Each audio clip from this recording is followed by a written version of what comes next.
महाराष्ट्र में आगामी स्थानीय निकाय चुनाव लड़ने को लेकर विपक्षी महाविकास आघाड़ी गठबंधन के बीच मतभेदों के बीच शिवसेना नेता उद्धव ठाकरे ने सोमवार को मुंबई में एनसीपी प्रमुख शरद पवार से मुलाकात की है।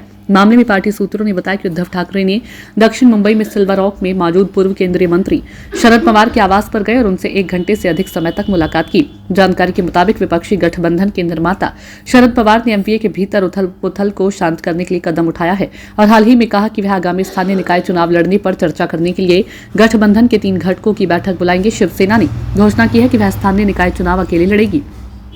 शरद पवार ने हाल ही में बताया कि केंद्र में इंडिया गठबंधन और महाराष्ट्र में महाविकास आघाड़ी का जनादेश राष्ट्रीय और राज्य स्तर पर एक साथ चुनाव लड़ना है, न कि स्थानीय स्तर पर। शरद पवार ने कहा था, हमने कभी भी स्थानीय शासन स्तर पर एक साथ चुनाव लड़ने पर चर्चा या सुझाव नहीं दिया। राजनीतिक सहयोगी पारंपरिक रूप से स्थानीय चुनाव स्वतंत्र रूप से लड़ते हैं, लेकिन सेना के फैसले ने एमवीए की व्यवहार्यता के बारे में अटकलें शुरू कर दी है, जिसमें सेना, एनसीपी और कांग्रेस शामिल है।